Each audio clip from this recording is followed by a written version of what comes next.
Damos la más cordial bienvenida a nuestros distinguidos amigos y amigas que nos siguen en el programa. Se inicia aquí Voces Azuayas, el programa Derechos Urbanos, que correspondiente a este miércoles 14 de junio, la sociedad en la radio ha sido determinado para hablar sobre la actualidad política nacional, de manera preferente sobre las elecciones. Este programa se realiza gracias al asesoramiento técnico del Grupo Estrategia 7 y cuenta con la retransmisión de Radio Multiimpactos. Así también se difunde a través de las redes, me refiero a Facebook Live, a YouTube, Twitter e Instagram. Con el objeto de desarrollar el tema, hemos tenido el gusto de invitar a nuestro gran amigo, el doctor Diego Delgado Jara. Como ustedes le conocen, un distinguido analista político, además de docente universitario, abogado de la República, de libre ejercicio profesional, exdiputado de la SUAY, ex candidato presidencial del Ecuador, ha sido ex concejal y con una vida pública conocida especialmente en nuestra ciudad, pero en el ámbito nacional. Últimamente ha sido difícil tomar contacto con él precisamente porque ha sido requerido por muchos órganos de comunicación. Pero tenemos ya al doctor Diego Delgado Jara, a quien le damos la más cordial bienvenida al programa Derechos Urbanos de Voces Azuayas. Diego, un saludo cordial. Muy buenos días, un agradecimiento, Rodrigo, por la invitación. Un saludo respetuoso a quienes son parte de este sistema informativo y a la audiencia. Estamos listos para intentar responder algunas de las inquietudes en este diálogo. A la orden. Gracias. Le agradezco mucho, Diego, por la muy buena voluntad que siempre nos manifiesta para atender nuestros requerimientos en el sentido de las entrevistas que estamos realizando. Le tengo que indicar que el tema, pues, que hemos situado es la actualidad política nacional, las elecciones. Quisiera, con su capacidad de análisis, desde el punto de vista que crea conveniente, iniciar, pues, una visión al respecto de la actualidad política nacional. Bueno, yo creo que es importante reparar que en América Latina y en varios países como México o el Ecuador, por ejemplo, existen determinados sistemas y métodos del control social y del asalto al manejo político de las ciudades. Creo que hay 4 países en América Latina que son una especie de laboratorio social. Uno es El Salvador, otro es México, otro es el Ecuador y otro es Argentina. Tengo la impresión que la metodología que han utilizado en otros países es la misma que se utiliza también en el Ecuador. Por ejemplo, el sistema electoral fraudulento es el que permite mayorías legislativas que están a favor de la transferencia de gran parte de la riqueza de los países. Esto pasa en México, pasa en el Ecuador, pasa en otros países. Podríamos incluso analizar lo que le estamos señalando y mirando cómo es que funciona este sistema electrónico absolutamente, diríamos, que es manipulado. Miren, yo tengo aquí un recorte de la prensa del día 9 de mayo del 2009. Aquí, 9 de mayo del 2009, se puede ver cómo hay un revuelo que se causó en el país a raíz que encontraron un centro paralelo de digitalización de datos. Era la primera reelección del señor economista Rafael Correa y encontraron 221 computadoras con 221 digitadores en el antiguo local del supermercado Santa Isabel en Guayaquil, en La Garzota, en la avenida Agustín Frei Lepotes, donde con los 221 digitadores y las 221 computadoras arreglaban los datos para elegir presidente y para elegir además la Asamblea Nacional. Con esas mayorías entonces podían aprobar las leyes que quisieran para efectos de la transferencia del patrimonio de la República del Ecuador, igualito que lo que pasó en México. Nosotros podríamos demostrar cómo es que funciona en México y cómo es que funciona en el Ecuador. son métodos calcados. Mire usted, en México se produce un triunfo con fraude electoral, el de Carlos Salinas de Gortari. Eso es el 6 de julio de 1988. Y claro, él se posesiona el 1 de diciembre del año 88. En mayo del 89, entre los diputados del PRI y el PAN, el Partido de Acción Nacional, aprobaron el Plan Nacional de Desarrollo de Carlos Salinas de Gortari, y donde ahí establecían la venta de 250 empresas públicas al sector privado, como Telmex, la telefonía mexicana que llevó Carlos Slim, recordemos, Mexicana de Aviación, Televisión Azteca, Siderúrgica Lázaro Cárdenas, los Altos Hornos de México. El 27 de junio del año 90, los legisladores del PRI y del PAN modificaron el artículo 28 de la Constitución para privatizar el servicio público de la banca y del crédito que era estatal en México. Asimismo, eliminaron el párrafo que reservaba el estado de prestación del servicio público de banca y crédito. Salinas entregó 18 bancos propiedad de la nación a sus amigos y socios que hoy son de los hombres más ricos del mundo. El 6 de enero del año 92 aprobaron las reformas al artículo 27 de la Constitución para permitir la venta de tierras ejidales y comunales y el abandono a los campesinos. Tengo aquí lo del 6 de mayo del año 92, cuando modifican la ley minera para concesionar la minería a particulares por 50 años, para que se lleve ya todo lo que puedan en ese lapso. Derogaron el impuesto a la extracción de minerales y privatizaron las minas estatales.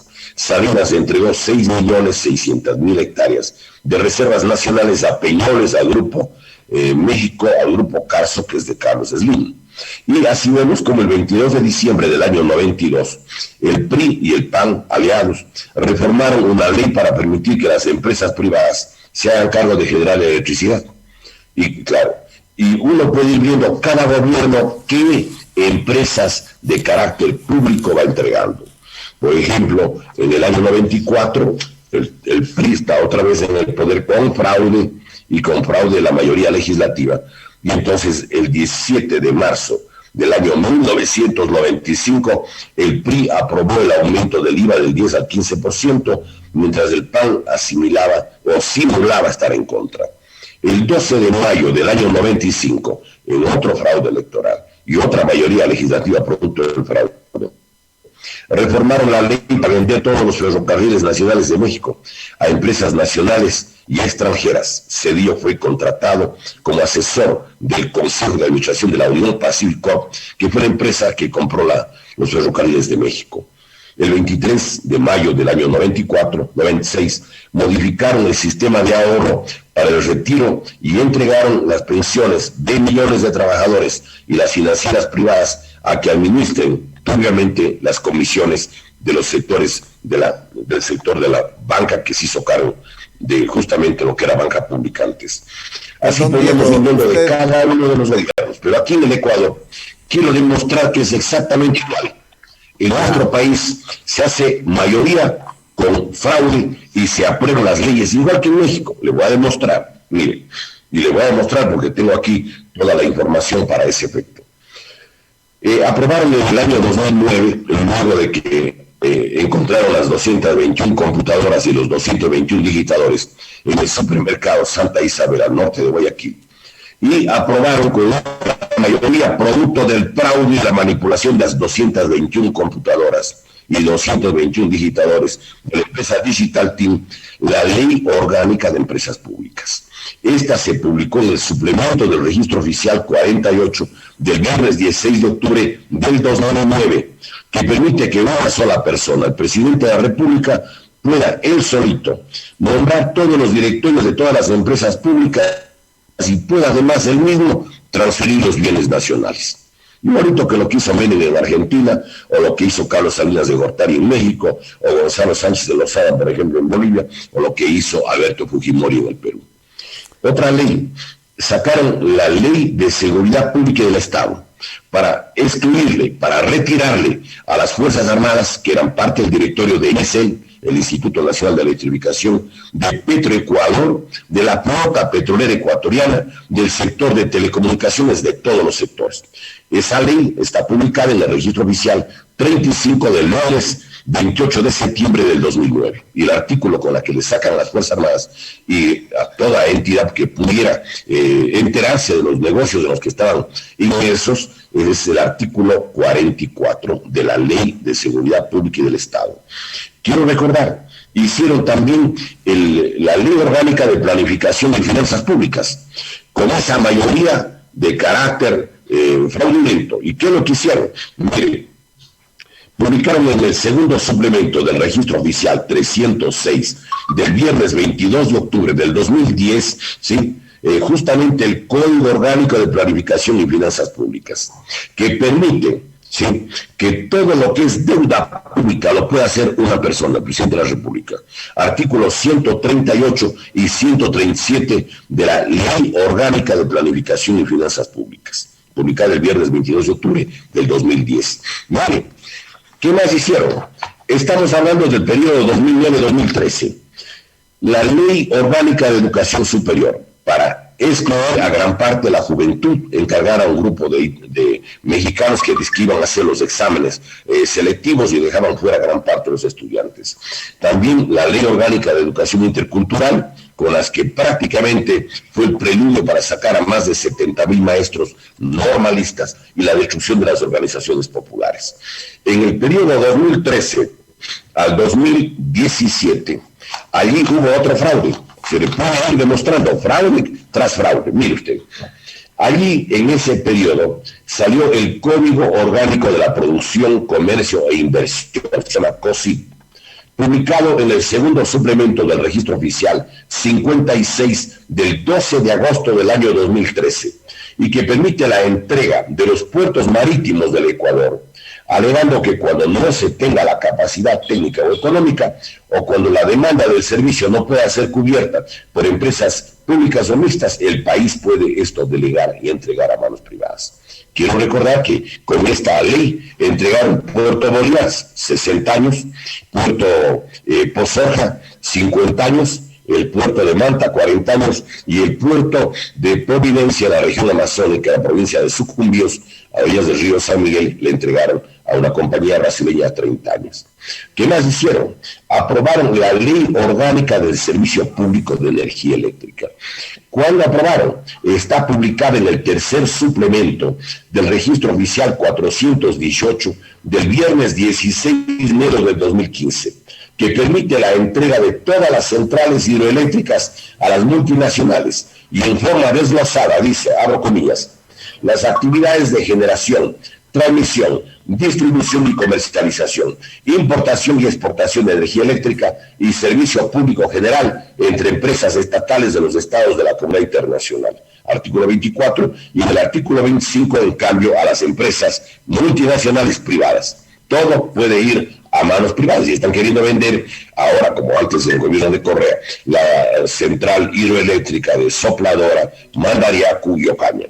Miren, la Ley Orgánica de Telecomunicaciones está publicada en el tercer suplemento del registro oficial 439 del miércoles 18 de febrero del 2015 y permite en su artículo 15, literal B, que, digamos, pues justamente puede ir por delegación, que de acuerdo al artículo 46 de la Ley de Modernización es sinónimo de venta, puede ir justamente todo lo que se refiera a la explotación del espectro radioeléctrico para prestación de servicios públicos de telecomunicaciones. Hicieron otra ley con la misma fraudulento, la Ley Orgánica de Tierras Rurales y Territorios Ancestrales, que está publicada en el suplemento del registro oficial 711 del lunes 14 de marzo del 2016 y que permite transferir áreas rurales de costa, sierra, oriente y Galápagos a empresas extranjeras públicas o privadas. Otra, mire, hicieron igualmente para el control social el Código Orgánico Integral Penal. Ese está publicado en el registro oficial 180 del 10 de febrero del 2014. Asimismo, sacaron la Ley Orgánica de Comunicación para el control de la opinión del periodismo y de la gente que hace comentario y análisis justamente de lo que pasa en nuestro país. Sacaron un código orgánico de entidades de seguridad ciudadana y orden público, en la que querían hacer incluso un búnker en el cuartel de Pitlachima y tener aproximadamente 13.400 hombres armados a cargo del presidente de la República. Luego sacaron la Ley Orgánica de Agrobiodiversidad, Semillas y Fomento de la Agricultura, el Código Orgánico Administrativo, el COA, que fue contratado con un grupo de españoles. Entonces, podríamos ir demostrando que el fraude es lo que a ellos les permite justamente esto. Y tengo yo aquí, porque con otras personas, otros compañeros, tuvimos el cuidado de, desde el año 2009, mire usted, aquí está, provincia por provincia, el padrón de acuerdo al INEC, Instituto Nacional de Estadísticas y Censos, y el padrón de acuerdo al CNE. Y existe una diferencia de 898.552, digamos, votantes fantasmas. En el Azuay, el INEC dice que son 489.222 votantes, pero el CNE dice no, son 551.443. Y le podría desglosar todas las provincias del país. Entonces, en el año 2009 fueron 898.552 votantes fantasmas. En el proceso electoral, de la consulta que hacen justamente para llevarse la administración de justicia del país, el 7 de mayo del 2011, hay 1.229.330 votantes fantasmas. Quiero recordar, en la consulta, perdón, en las elecciones del año 2013, cuando dijeron que Correa y el sector político sacó 100 de 137 asambleístas, de manera injustificada, aparecieron 1.139.363 votantes fantasmas. Vamos dando el caso de la SUAY. De acuerdo al INEC, habían 517.008 votantes. El INEC, Instituto Nacional de Estadísticas y Censos, que lleva, digamos, un registro diario, fallecimientos, nacimientos y todo. Pero de acuerdo al padrón oficial del CNE, habían 600.130 votantes. La diferencia fue de 83.122 votantes. Mire, de toda la votación del 2013 fueron 1.139.363 votantes. Vamos al siguiente proceso, al proceso en el que le eligen, dicen, al señor Lenín Moreno Garcés como presidente de la República. Mire,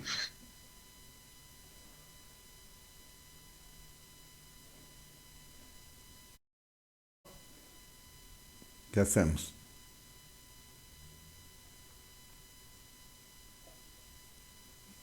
Seguirá hablando.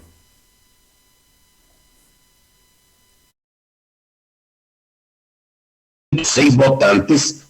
En cambio, el CNE, el Consejo Nacional Electoral, dijo que no, que son 12.735.792 votantes. O sea, fraude tras fraude. Yo quiero que recuerde que en la ciudad de Cuenca hubo un día un congreso de la gente del correísmo en el mes de noviembre del año 2017.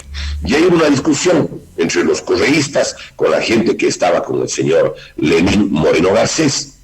Y allí le enrostraban diciendo que se ha portado desleal el señor Lenín Moreno.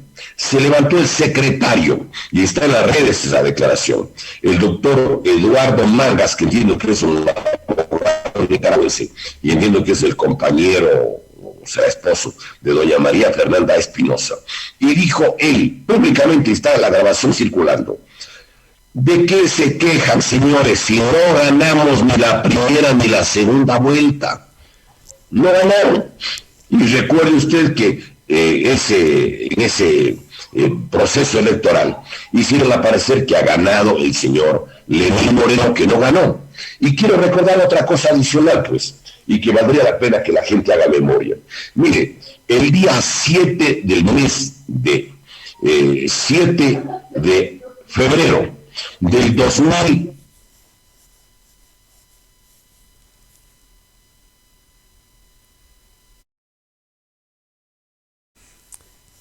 Diego, se cortó el sonido ya por segunda vez ahora.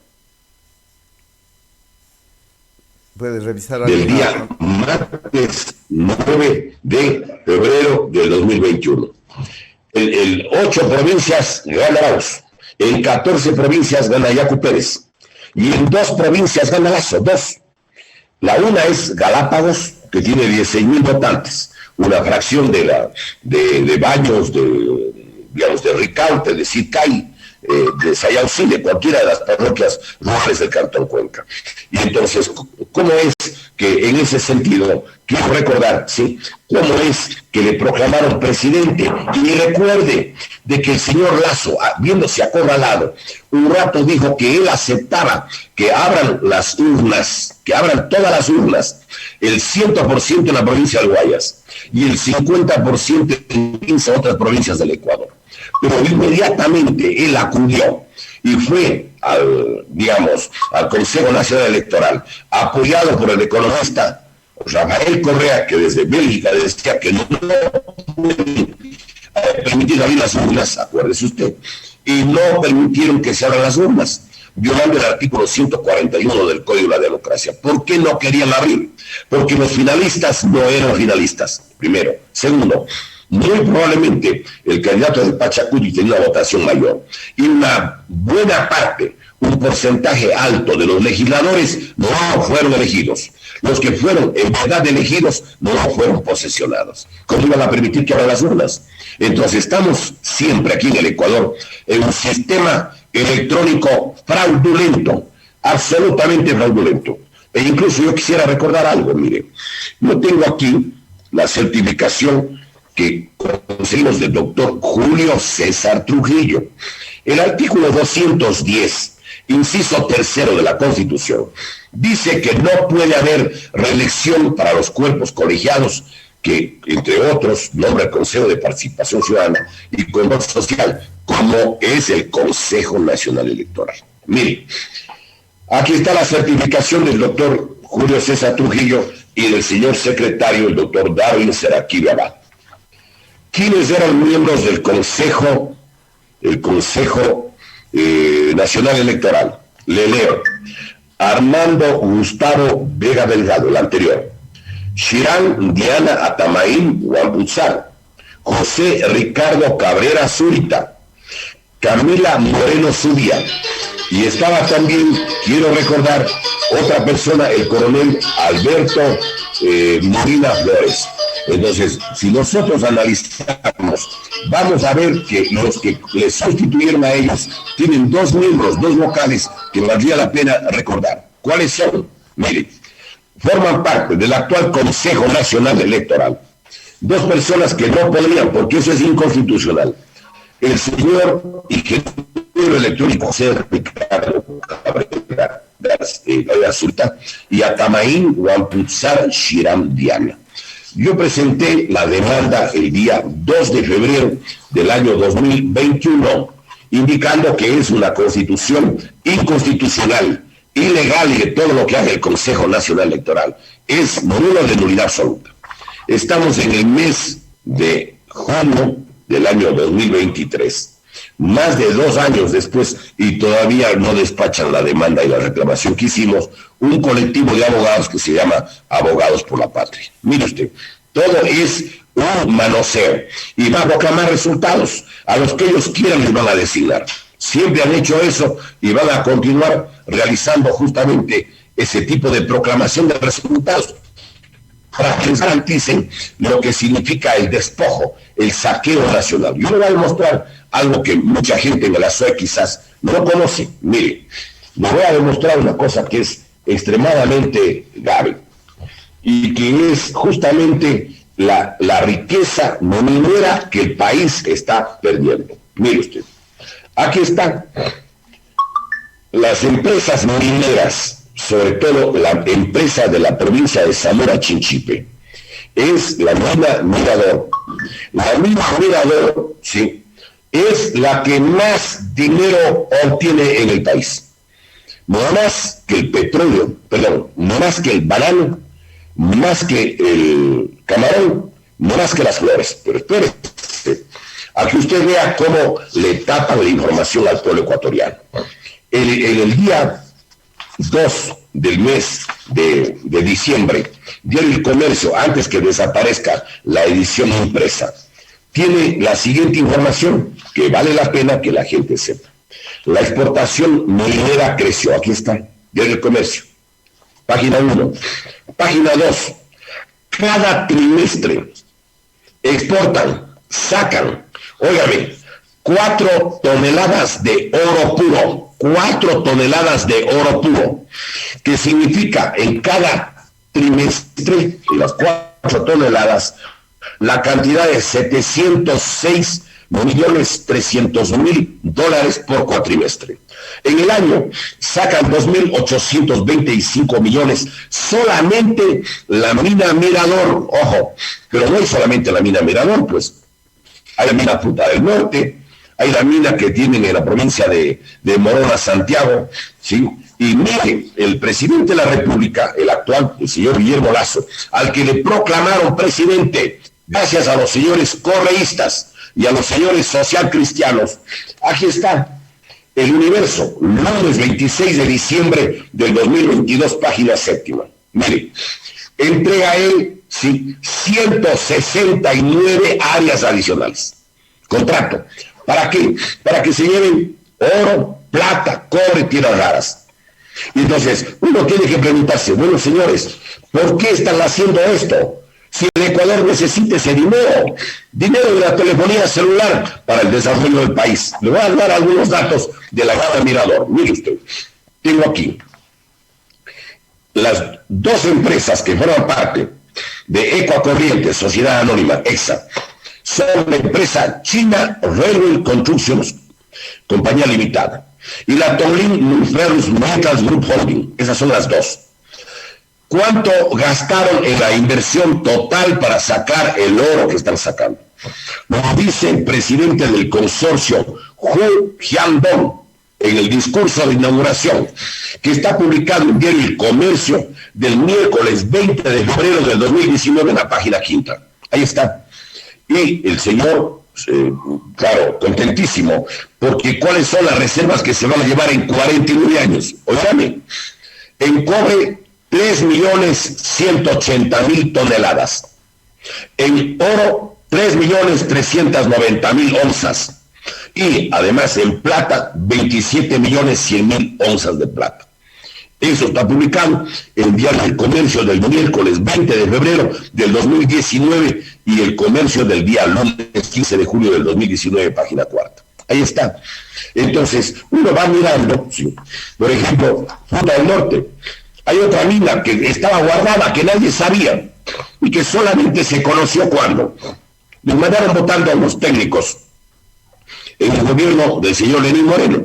Y ellos denuncian y dicen, miren, compatriotas, ellos hacen una relación y dicen que hay una mina que se llama Cascabel, la mina secreta de Cascabel en la provincia de Imbabura.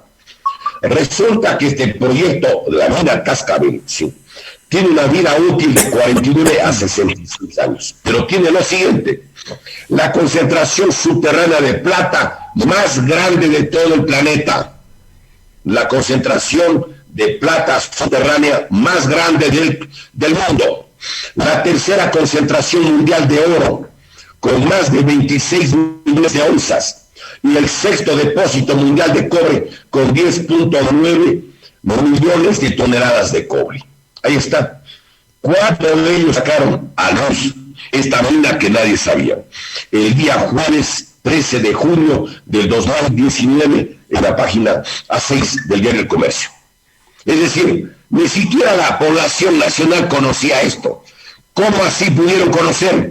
Porque cuando les votaron a estos técnicos, ellos dijeron, muy bien, vamos ahora a hacerles saber al país lo que han tapado.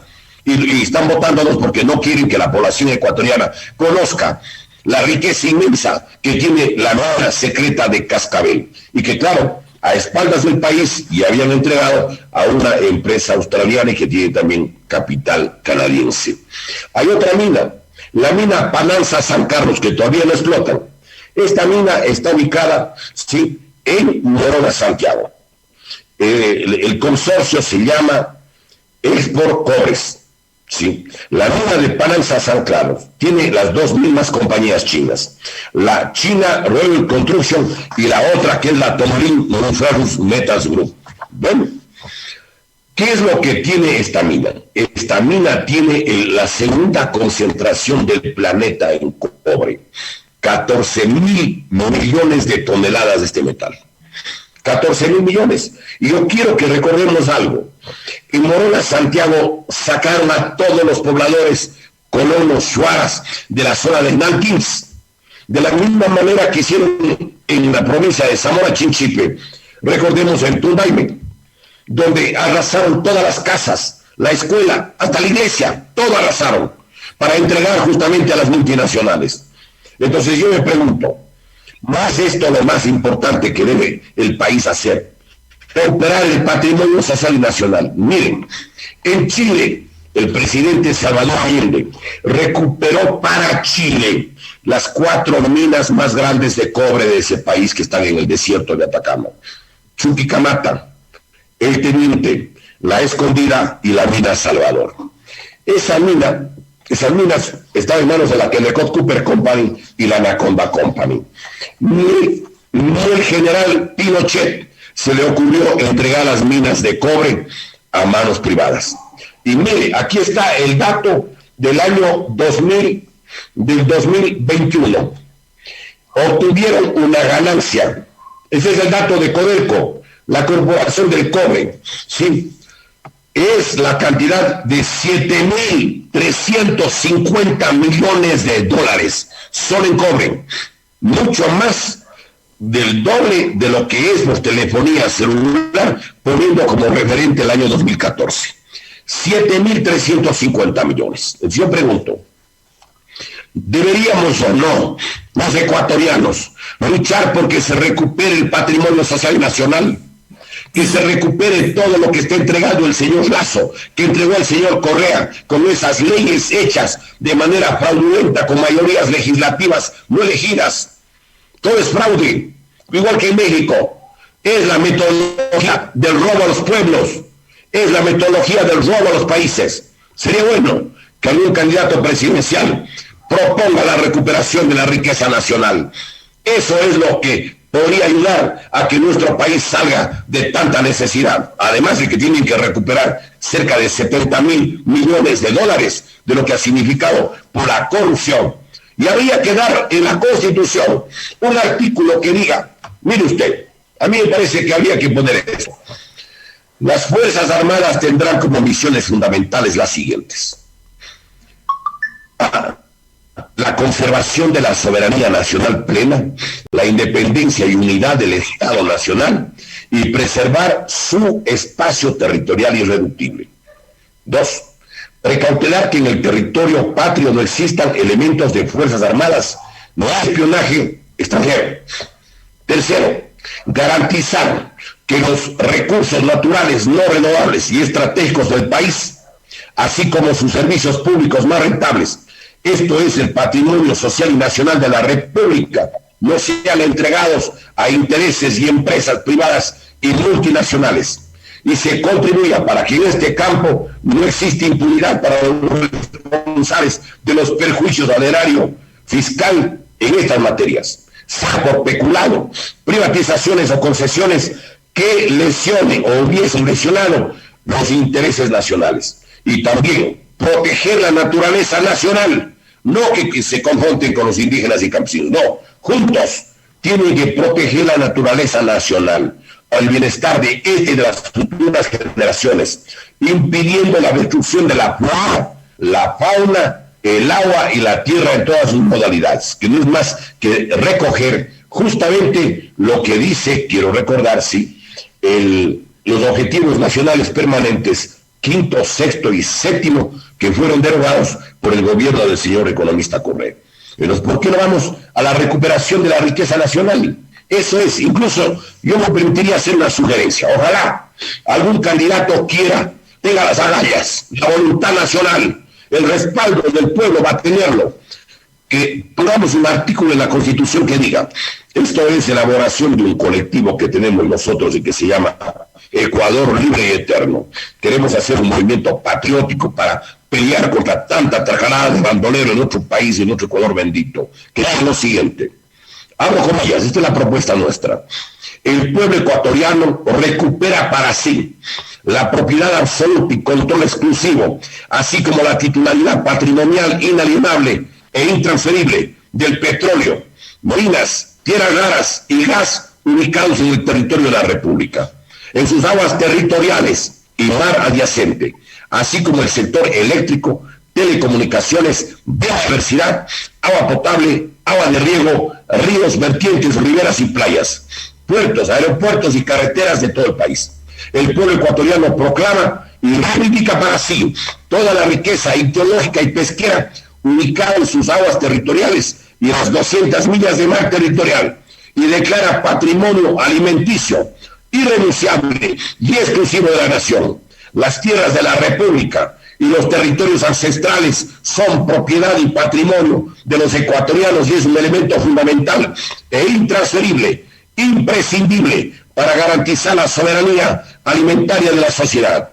Los ciudadanos extranjeros residentes en el Ecuador solo podrán disponer de superficie que no supere las 50 o 100 hectáreas y en ningún caso en áreas cercanas a la frontera en una franja de 50 kilómetros. Tiene un precedente esto, es la resolución 1803 de las Naciones Unidas del 14 de diciembre de 1967 relativa a la soberanía permanente de los estados sobre los recursos naturales y que reconoce textualmente, resolución por unanimidad de las Naciones Unidas, abro comillas, el derecho de los pueblos y las naciones a la soberanía permanente sobre las riquezas y recursos naturales en interés del desarrollo nacional y del bienestar del pueblo. Ahí están las propuestas. Muy bien, vamos pues entonces. ¿Quieren pelear? Vamos a la recuperación del patrimonio social y nacional, que allí está la garantía de la salud gratuita y la educación gratuita en todos los niveles y de calidad. ¿Por qué nos vamos a dejar robar por una tira de malandrines que son parte de la rosca oligárquica que ha saqueado por siglos, por generaciones? Es hora que el pueblo se hierga, se ponga de pie y que realmente reclame lo que le corresponde. Eso creo yo que debería suceder.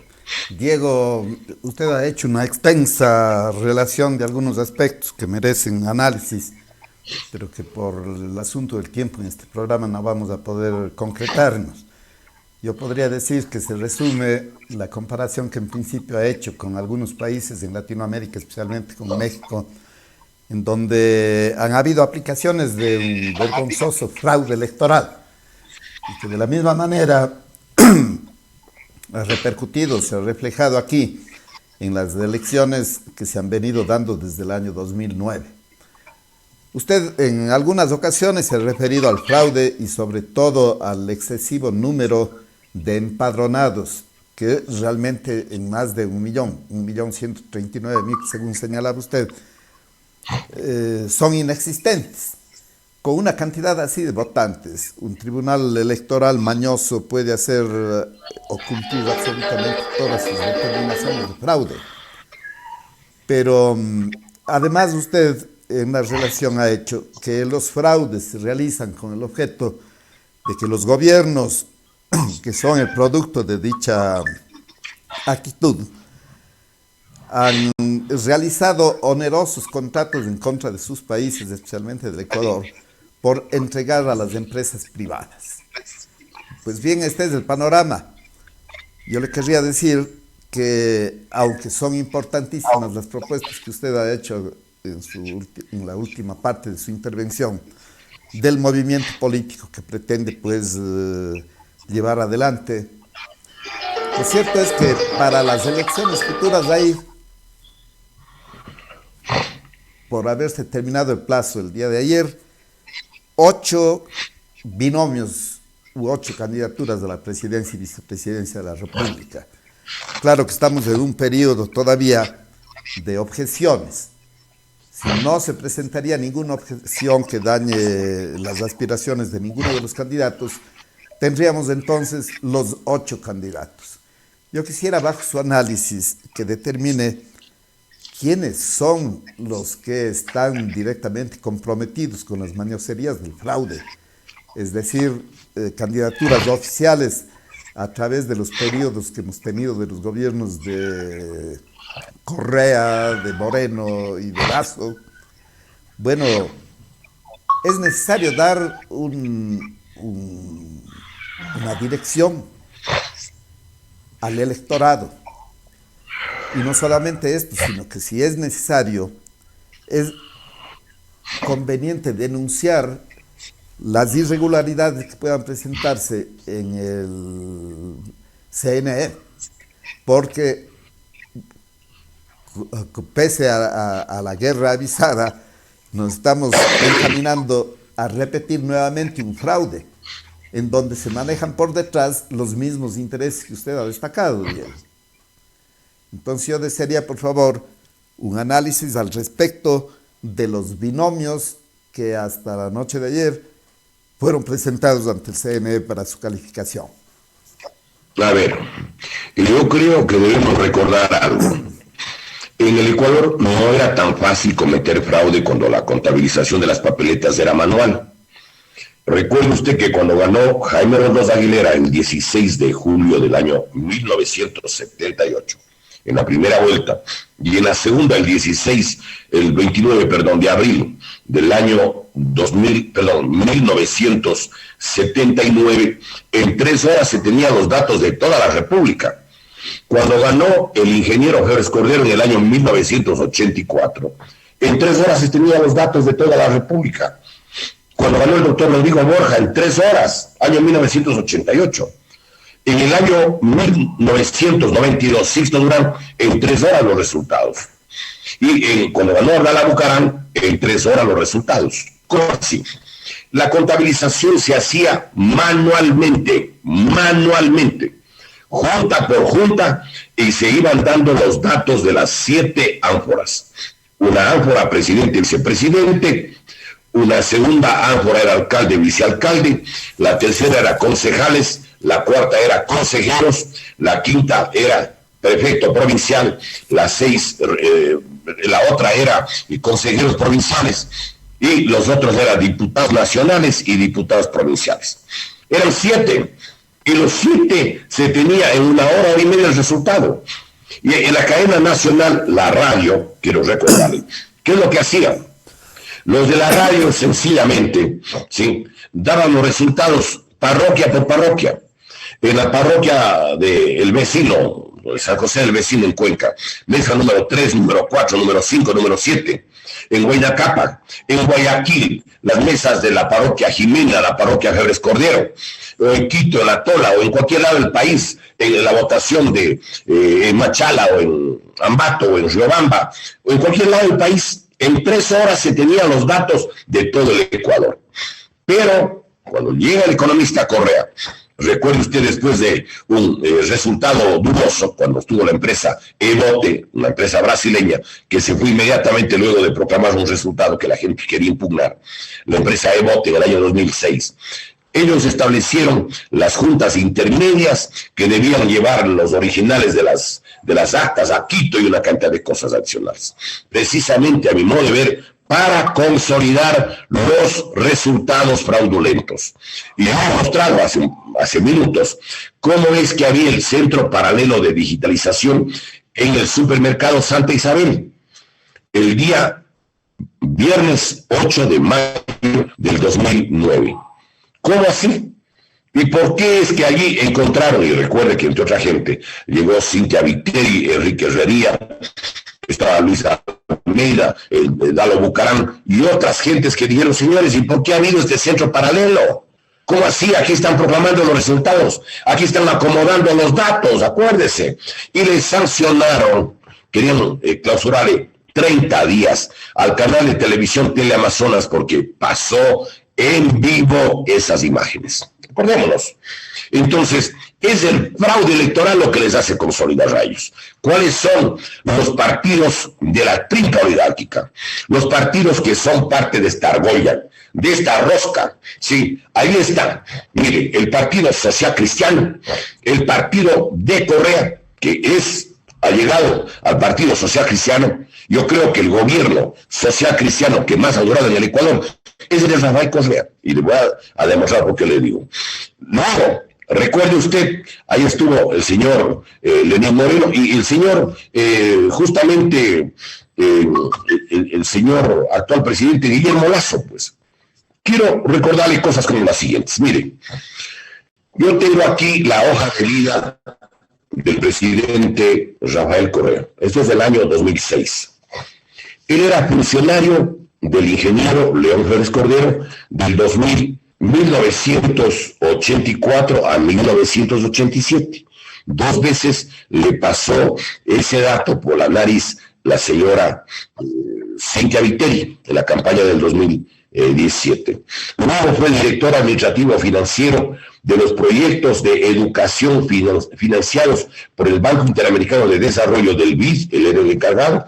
Aquí está el nombramiento de él, el registro oficial con el nombramiento del gobierno de Sixto Durán, que era el afiliado 0002, porque el 0001, el Partido Social Cristiano, era Camilo Ponce Enríquez. Aquí está, hasta con la cédula del economista Rafael Correa. Sí, señor. Aquí está la cédula 0908811351-2. Aquí está, en la página 3, registro oficial número 23 del 10 de septiembre del año 1992. Fíjese. Y voy a mostrar algo que mucha gente, cuando yo les he dicho, saben decirlo, ha de ser cierto. Mire, hay una noticia, y que claro, alguna gente quiere tapar. Quiere que los mismos socialcristianos y los mismos correístas se hacen los que no se conocen. El diario El Universo del martes 11 de mayo del 2010. Martes 11 de mayo del 2010, página 2, diario El Universo. La señora Tamara Navas da una entrevista. Ella era integrante del Consejo Consultivo para la Radio y la Televisión Pública del gobierno de Correa. Y dice esta dama que era mayor accionista de las empresas de publicidad, por ejemplo, Navas y Asociados, Anonimato y Provoca, entre otras, que creo que era en sociedad con el señor Vinicio Alvarado. Pero mire lo que dice en la sexta columna. Dice esta dama, contó que en la campaña presidencial del 2006, los abogados que fueron a contactarle para que haga propaganda por Correa, era Carlos Charlie Pareja y Luis Piana. ¿Quién es Carlos Charlie Pareja? El secretario del ingeniero Febres Cordero, el abogado de la Odebrecht, aquí está, yo lo he inventado, mire, en la sexta columna, diario El Universo, la Unión martes Social de mayo de 2010. Correísta. Son lo mismo. Y entonces, ahora está con 2 binomios esta alianza. El uno es el binomio de la señora, de la doctora González, y el otro es el del señor Topic, que entiendo, él es el principal accionista, era hasta hace pocas semanas, de Telconet. Es una empresa en la que también es accionista el señor Tomislav Topic, el padre de este caballero. Y que además de eso entiendo que hace sociedad con el señor Jorge Glass. Y es la empresa que lleva los datos, que lleva la información electoral de todo el país y lleva al Consejo Nacional Electoral. Entonces, podría haber perdido la elección. Eso implica decir que nos enfrentamos nuevamente a una situación de fraude para las próximas elecciones. Pero yo le estoy haciendo una reflexión absolutamente objetiva. Telconet, y esa información está publicada en la publicación, en el sitio que se llama 1000 hojas. Ese es el sitio de información donde este artículo y ese número está bajo la responsabilidad de la señora Marta Roldós Bucarán, que es una persona seria. Absolutamente, ahí está toda la información. ¿Y por qué no? Además, perdóneme, ¿por qué no averiguan no solamente lo que significa los bienes que tienen los señores Topic, sino también hay una denuncia que hizo el abogado Abdalá Bucarán en el año 2019? Averigüen, dijo, quiénes son los verdaderos dueños del cable submarino, que saliendo desde Miami, va por todo el Caribe, cruza el canal de Panamá y llega frente a Manta, y entiendo que el destino final era justamente frente a Salinas. Entonces yo quisiera que averigüen, pero aquí no quieren averiguar, pues no, cuidado, ¿quién va a averiguar? No quieren averiguar nada. Entonces el pueblo, ¿qué hace? El pueblo debe buscar o tener la esperanza que alguien se compadezca del pueblo ecuatoriano para hacer las cosas que hay que hacer. Esa es otra historia. Pero ¿quién ese se va es a otro asunto. compadecer Estamos en el empezando la proceso campaña. electoral? Habrá que ver quiénes son y qué propone cada candidato. Claro. Además, en cuanto a las funciones de los miembros del CNE, parece que ya se les acabó el periodo. Están en situación prorrogada del tiempo de ejercicio de su función. Claro que sí. Ya se acabó el periodo. No solo eso, sino que además ellos se acogen a que una vez que convocan elecciones son intocables, nadie les puede tocar. Y el artículo 117 de la Constitución de la República dice que cuando están en proceso electoral, un año antes no hay como cambiar ninguna ley. Entonces, mire usted, también blindados. ¿Quién les toca? Me hace pensar que mientras existe la estrictez en la parte electoral, para mí que existe al principio de esta situación de la muerte cruzada un algo jurídico que no queda resuelto. En el sentido de que se estaba realizando un juicio político ante el presidente de la República. Se destacaba que no se dice nada absolutamente de cuáles son las condiciones en las que se podría el presidente llamar a la muerte cruzada. Pero evidentemente por un principio jurídico no se puede interrumpir una acción tan importante como la de un juicio político. Si acá hay tantas exigencias para cuestiones mínimas, ¿cómo no puede ser que se aplique un sentido natural del derecho del debido proceso para que siga adelante el juicio político y no sea interrumpido absolutamente, como en este caso, por el llamamiento a la muerte cruzada?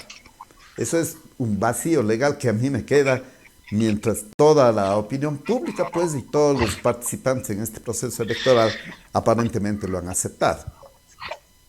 Mire, el presidente de la República tenía o podía solicitar la muerte cruzada si hubiese existido alguna conmoción social, que no había. Pero yo tengo la impresión que negociaron, se pusieron de acuerdo con los correístas y los socialcristianos, y le voy a decirle en qué. Habían 3 temas para el juicio político al presidente. El uno era el plan padrino, el manejo de 14,000 millones de dólares, 14,000 millones de lo que significa Petroecuador, Flota Petrolera Ecuatoriana, Instituto Nacional de Electrificación, la Corporación Nacional de Telecomunicaciones, entre otras. Quiero recordarle. Pero ese tema no quedó en el juicio. Le sacaron. ¿Por qué? Si de acuerdo al artículo 292 de la Constitución, el dinero que manejan las empresas públicas no es parte del presupuesto del Estado. ¿Por qué sacaron ese punto? 1 y 2. El otro punto que sacaron, recuerde usted, es el León de Troya, donde 37 señores policías, oficiales e investigadores de la mejor calificación de la policía, hacen una investigación junto con 2 empresas. Europol, la policía de las naciones, digamos, de la Comunidad Económica Europea, porque estaba metido ahí Albania, que es de la Comunidad Económica Europea, y también la DEA. En ese informe, páginas sobre todo 59, 58 y otras más, aparecen involucrados la gente del gobierno. ¿Por qué retiraron pues esas preguntas? ¿Por qué se hicieron al lado? ¿Por qué negociaron una cosa adicional? A cambio de eso, el gobierno se olvidó de denunciar el fraude. Acuérdese usted que el señor Enrique Pita García, vicepresidente del Consejo Nacional Electoral, denunció que él encontró en el mismo local del Consejo Electoral, en el Guayas, estaban llenando las actas, estaban falsificando las firmas para que coincidan con las cifras que ya habían proclamado. ¿Por qué dejaron de averiguar? Hágame el favor. ¿Qué les pasó? Los unos no tocan los temas de la interpelación y los otros se olvidan del tema del fraude electoral. Clarísimo. Es clarísimo. Y quiero recordarle de que existe todo un proyecto de represión, tanto a nivel de los municipios, el caso de Guayaquil, y el caso igualmente a nivel nacional con el señor Topic. Le voy a mostrar, mire usted. El señor alcalde de Guayaquil es el señor Aquiles Álvarez, que yo entiendo es un hombre vinculado al Partido Social Cristiano. ¿Y por qué le digo? Mire, la vitrina del Partido Social Cristiano es la dirigencia de Barcelona. Y él viene de ahí. Recuerde usted que el señor Heinz Meller, el señor Jaime Nebot, el señor justamente Isidro Romero Carbo, Carlos Rogeros Rolando, el Pocho Hart, todos los que son dirigentes del Partido Social Cristiano son dirigentes de Barcelona. Primera cosa. Segunda cosa, este caballero plantea que va a subir de 700 a 5,000 los guardias en Guayaquil. Aquí está la información del municipio de Guayaquil. Pero además señala él que van a hacer una cosa adicional. Van a subir de los 700 a los 5,000 policías, lo que ya es información oficial, ¿sí? Yo pregunto, imagínense un alcalde o un funcionario del Ecuador que tenga 5,000 hombres armados. Estamos hablando más de la mitad de los 6,700 que tiene la Marina. Y otra cosa adicional, están yendo a hacer las ciudades de 15 minutos, que son una especie como los guetos de Varsovia para el control total por grupos y por lo que es una especie de retención a los pobladores de Guayaquil. Ya está listo los 19, óigame, las 19 ciudades de 15 minutos, que es parte de una política de control y de represión social absolutamente ilimitada. Hay reclamos en muchos países del mundo donde han establecido aquello. Entonces yo tengo aquí la información y aquí está Diario El Universo, sábado 11 de marzo del 2023, página 19, donde dicen que van a tener estos 5,000 miembros de la seguridad ciudadana armas. Dirán que necesita Guayaquil, pero por favor, yo creo que aquí es necesario también tener claridad de las cosas. Porque quieren reprimir en todo. Y ahora, en esta campaña, yo he visto que hay una cantidad de candidatos que quieren ser los Bukeles. Él es el Bukele, el otro es el Bukele. Señores, con el humanismo sería mejor que no haya ningún Bukele, que no haga falta un Bukele, que se les dé trabajo, que se les dé educación, que se proteja a los niños, a los jóvenes, para que no se hagan pandilleros. Yo le hago una reflexión, de los 42,000 presos en El Salvador, si les hubieran dado educación y trabajo, ¿cuántos de ellos a lo mejor se hubieran graduado de médicos? O a lo mejor de enfermeros, o a lo mejor de agrónomos, de veterinarios, Diego, de abogados, de economistas. Le voy a solicitar, Diego, que finalmente, porque apenas tenemos de 2 a 3 minutos para terminar el programa, que diga usted, según su análisis, ¿hacia dónde podría ir dirigido el fraude actual que se prepara para las futuras elecciones? Para redoblar la represión, pues. Ellos quieren redoblar la represión. Yo hago una pregunta. ¿Quién es uno de los mayores responsables de la violencia en el Ecuador? Han habido 547 muertos de las cárceles de nuestro país. Yo pregunto, ¿quién es el que tiene el poder político, la capacidad administrativa, la capacidad jurisdiccional para nombrar autoridades en las cárceles? ¿Quién es el que puede en las cárceles ordenar de que limpien lo que es armas de todos los que están dentro? ¿Quién puede hacerlo? El presidente de la República. ¿Quién nombra autoridades de las cárceles? Él mismo. Imagínense lo que es la vida para presos, donde ellos saben que hay otros presos que están armados. ¿Quiénes son los responsables? Bueno, aparentemente y una cosa adicional, artículo 22, numeral 1 y grave. Ser un control. Tiene que estar control, pues señor, está la vida de la gente. No pueden en las cárceles matar a la gente, eso no cabe. Y el que tiene que controlar eso es el gobierno. Y resulta que el gobierno se queja. Hay un problema de la violencia. Mire usted, que me parece esto muy importante, estimado Rodrigo. Mire, quieren aparecer como Rambos, que ellos son los que solucionan. Mentira. Mire, el problema de la violencia en América Latina no se soluciona con un Rambo, pues señores. En Estados Unidos hay 37 millones de consumidores de droga, 37 millones. En Europa hay 50 millones. Mientras exista demanda de consumidores, habrá negocio, primero. Segundo, el negocio maneja sobre todo Wall Street y la banca norteamericana y la banca europea. Hay dos estudios de dos universidades norteamericanas del 2001 al 2003. La una es de la Universidad de Columbia, que organizó esa investigación. Recordemos, Abraham, James Petras, de ascendencia griega, y la otra es del Instituto Tecnológico de Massachusetts, que hizo Abraham Lanchowski. Ellos señalan que los miles y miles y miles de millones de dólares del negocio de la droga va fundamentalmente a la banca de los dos lados. Uno. Dos. Mire, en México ya le incorporaron a las fuerzas de seguridad a lo que significa la lucha contra la droga. En el año 2006, eso lo hizo el presidente Felipe Calderón Hinojosa.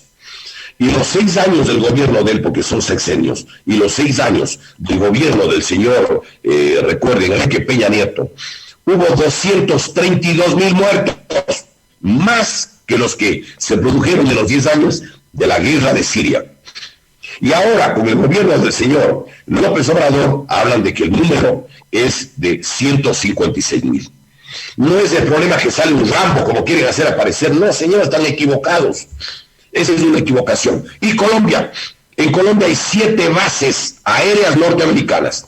Cuando empezó el Plan Colombia, en 1998, con Andrés Pastrana Borrero, habían 84,000 hectáreas. Cuando concluyeron el Plan Colombia en el 2018-2019, se había triplicado. De 84,000 pasaron a 242,000 las hectáreas con cultivo. Entonces, no es que aquí viene un Rambo y quiere vender humo y decir que él va a arreglar. No, señores.